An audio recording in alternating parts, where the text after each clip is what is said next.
they going? They mentioned a mage and a name? So, Mr. Varka, are you acquainted with this Nicole? Or should I call her Mage N? Not really. We've never met, though she has come up in conversation. From what I've gathered, Alice kinda took Nicole under her wing. Taught her how to speak in a more ladylike fashion, that kind of thing. Huh. Hard to imagine Alice as an etiquette coach. Yeah, Alice is a larger-than-life personality, I'll give you that. But then again, that's why she's able to draw such an eclectic mix of people into her inner circle. If I remember correctly, being an interesting person is actually one of her main entry requirements. So, if you ever wanted to join the _Hexenzirkel, I'm sure you'd both be eligible to apply. Hey! Don't go around making promises on Alice's behalf. I wouldn't dare. I'm just trying to paint a picture of the _Hexenzirkel for you. Okay, sure. Anyway, since none of us have ever met Nicole, how are we supposed to find her? We can't just go up to every woman in sight and ask, "Hey, are you Nicole?" Maybe something she's wearing will give it away? Like a windbloom pinned to her chest or something. Wait a minute. Alice never said Nicole was from Mondstadt. Oh, true.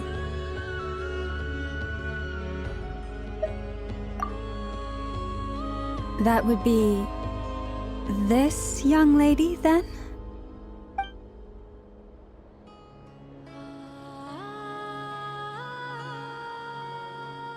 Hey there! Sorry to disturb you, but are you Miss Nicole?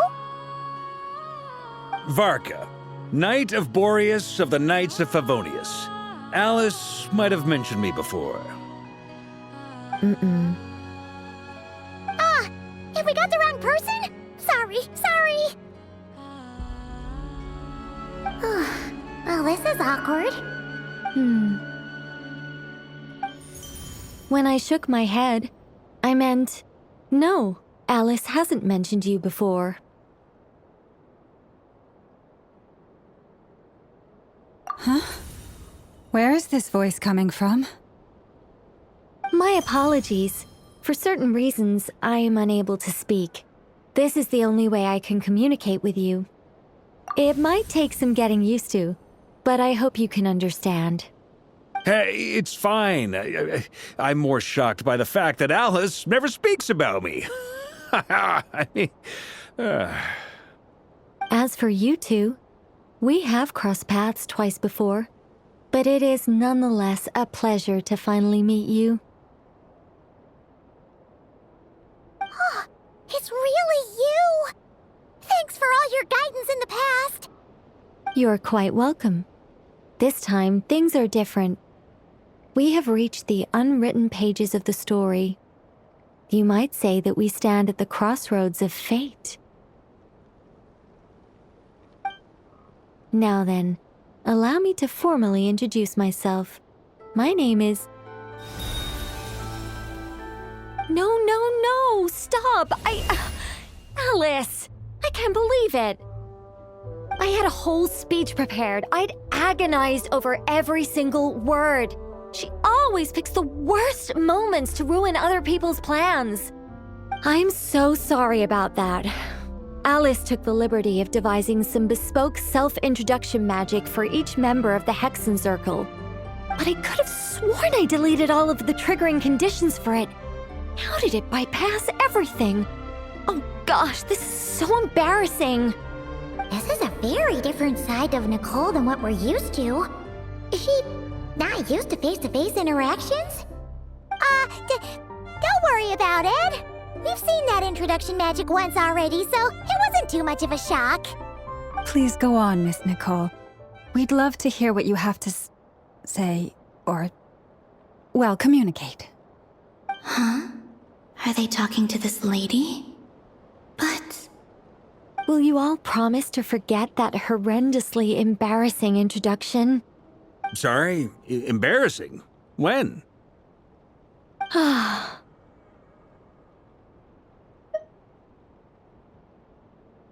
Yes, my name is Nicole. and I am one of a very few angels who have retained both their preferred form and their power.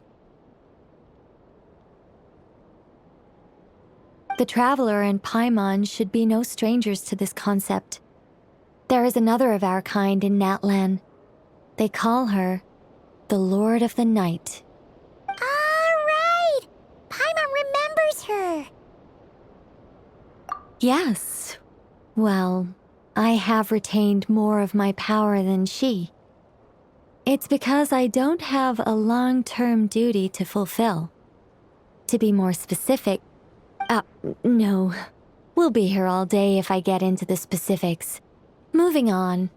If I'm not mistaken, you are here because you wish to learn how one might reach the moon beyond the sky. That's right. Is that something you can give us any guidance on? Yes, I do know a way. It began with the Hyperboreans, who lived after the War of Funerary Flame. Blank looks.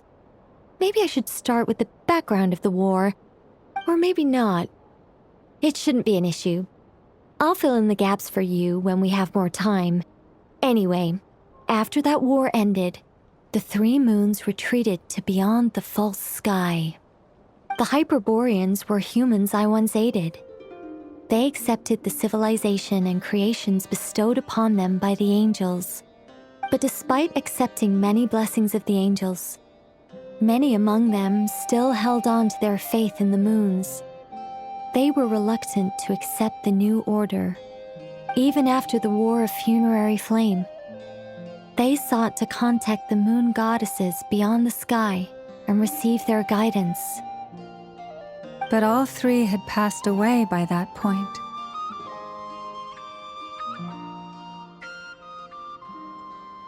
This mage has a unique method of communicating.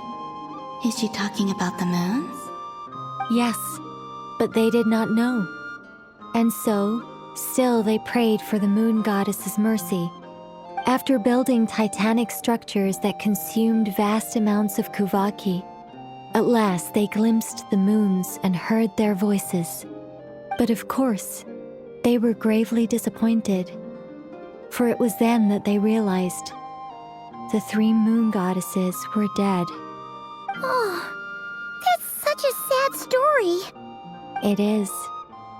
Humanity was in a very sorry state at that time. The angels who had once aided them were gone, and the War of Funerary Flames had left them homeless and destitute. Just a second, I gotta ask. How relevant is all this history to the task at hand? Well, I mean, it's... Okay, it seems we've drifted into irrelevant narrative waters. It's been a while since I've had the chance to speak inside someone's head. As soon as I got started, I lost control and the words just flowed out like a waterfall. What I'm trying to say is... Right, yes, that's it. The relevant part is the ritual created by the Hyperboreans. The fact that they bypassed the false sky and saw the true moons implies that they successfully built a connection between Teyvat and the outside world. Which means, with enough 𝐍𝐞𝐞 and a sufficiently stable connection, it should be feasible to send one person over the border. Okay, so they built some kind of portal? Oh, yes. A portal. Yes. Is something wrong? You sound disappointed. I just didn't expect you to summarize it so well. It turns out I could have said all that in one word, if only I'd managed to think of it. No, please, it's fine. This is invaluable knowledge. I'll be sure to record and preserve everything in writing. Oh, really? Well, in that case, I suppose I could backtrack and add some more detail. I did gloss over a few things so far. Whoa, time out. Let's summarize what we've got first. The Hyperboreans were the last ones to use this method, right? So we somehow need to find whatever structure they built and make sure there's enough 𝐍𝐞𝐞 to power it up. Luckily, we have the moon marrow of both the eternal and iridescent moons, so we're all good for 𝐍𝐞𝐞𝐭. Which means the key issue we need to focus on is finding the place. Am I right so far? Yes. Although I expect the structure is long gone by now. That said, what if we could take advantage of the phantoms to travel back to a time when it still existed? Well, travel back isn't quite accurate. It's more like we'd be creating a handshake between 2 points in space-time. We wouldn't even have to pick a time when it still existed. It could just be a time when it still appeared in phantom form via projection, or we could project our own phantoms, fold them together at... You look lost. Was that too hard to follow? Yeah, things got a little, technical there. Paimon's brain is reaching capacity. All right. Let me think about how to put this more simply. Okay, got it. Over the next few days, I'll search for phantoms that we can use. Once I find one that meets the criteria, I'll let you know and we'll regroup. By completing certain rituals, specific individuals will be able to enter the phantom and make it to the Hyperborean structure. If everything checks out and it looks feasible, we'll just need to wait for Moon Prayer Night, and we can send the Moon Goddess back home. I'm really skimping on the detail here. Is this making any sense at all? I think so. For now, we'll just wait to hear from you. Yes. Basically, yes. Great. Counting on you. In the meantime, we'll focus on finding the Moon Goddess's name. My name? Are they looking for a way to stop me from disappearing? Excuse me, Miss... Go on, Miss Nicole. This conversation was a little all over the place. I didn't catch your name. I am 𝐿𝐴uma, of the Frost Moon Scions. Ah, I did wonder. I noticed that you listened very intently when I spoke about Hyperborea and the moon's history. If you'd be interested, I'd love to visit you this evening and go through it again in greater detail. Also, if you were serious about making a record, it would be too risky to simply write down the raw details as is. I would suggest some tweaks. Maybe rewrite the stories as fairy tales or fables, perhaps even prayers. Anyway, we can cross that bridge when we come to it. So, see you later then? Oh, and no need to prepare anything. Just a cup of tea will do. See ya! She seems friendly. It's just... It's so nice to find someone who's actually willing to listen. I've been dying for a chance to finally go through all this systematically from start to finish. Any longer and I'd probably start forgetting it. Now Paimon gets why Alice told us to mind our heads. Ha ha ha ha, what did I tell you? A lot of quirky people in Alice's orbit. Now then, the next order of business is, where do we start looking for the Moon Goddess's name? Maybe the rest of what Nicole has to say might give us some clues. Once I've heard her out, I'll summarize the salient points and share them with you all. I'm also inclined to review our other documents. Yes, our faith was first established by our Hyperborean ancestors, but many of the more factually accurate records are from after 𝐞𝐞𝐧𝐠's birth. Sounds like we're gonna follow 𝐈𝐦𝐩𝐿𝐴's journey through Tivette, huh? In that case, we'll start by heading to the Frost Moon Enclave. Sounds like a plan. Take this with you. I'll see about getting in touch with the Fatui. It'll probably just be 𝐈𝐦𝐻𝐿𝐴 and Sandroni again. They're the only ones who would want to help.